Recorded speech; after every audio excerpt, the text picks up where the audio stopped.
Tanging ikaw lamang ang aking. Hey! What's up guys? It's Wonder Bisaya. So kung narinig nyo yung kanta na yon at kung sinong kumanta ay si JR Shabuk. So sa mga hindi pa nakapanood sa video ni JR Shabuk sa interview niya sa channel, sa YouTube channel ni OG Diaz, panoorin niya na. So sa mga fan niya nakagaya ko, and doon nyo malalaman kung ano yung reason kung bakit siya biglang nawala sa showbiz, sa ASAP. Ayan. Doon natin malalaman pala kung ano yung naranasan niya during sa panahon ng kasikatan niya.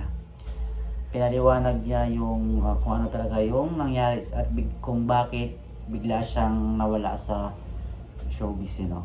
So nakaranas din pala siya ng medyo hindi magandang pagtrato sa kanya sa showbiz industry. Yan nga,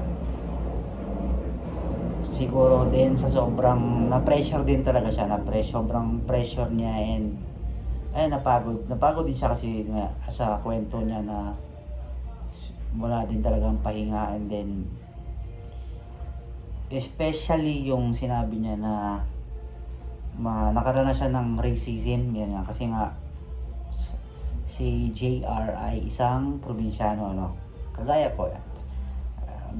Siya ay from probinsya niya is Cebu, you know.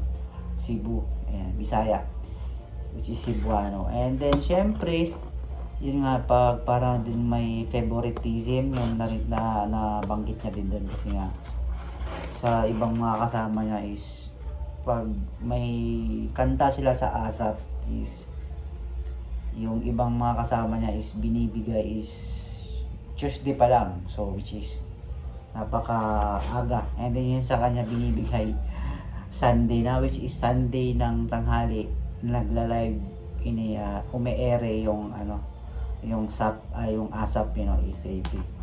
So medyo hindi maganda yung naranasan niya doon. And then pagdating naman din dun sa income, pagdating sa income naman is walang transparency yung manager na nag-handle sa kanya. So medyo doon nagkulang yung may handle sa kanya. Wala siyang transparency, so hindi niya alam kung yun nga, sa mga advertisement niya, based doon sa sinabi niya, hindi, no. And then pagdating naman dun sa price niya dun sa Pinoy Academy, ang tagal niyang ginatanggap yung kondo. Last year niya palang natanggap. So kailan pa yung Pinoy Dream Academy na sinalihan niya? Ilang taon na yung lumipas. Tapos last year niya lang natanggap yung kondo. Tapos kaya binenta na lang ng 200,000 kasi nga siguro hindi tapos yun, or sure, ginawa nga daw is parang bodega eh. So ganoon yung hindi niya rin siguro naasikaso, kaya ganoon yung nangyari kasi nga bigla nga siyang nawala, no? So ayun nga, yung kasikatan niya dati is na hindi rin pala maganda yung naranasan niya kahit na sikat na siya, no? So yun lang, sana maka-recover si JR. So sana marami pang, so ngayon kasi ang trabaho niya is parakit-rakit na lang siya ng kanta sa Cebu, which is sa Toledo. So sana dumating pa yung may dumating pa na mga more na racket para sa kanyang pagkanta, kasi alam naman natin talagang may boses rin talaga si JR talaga.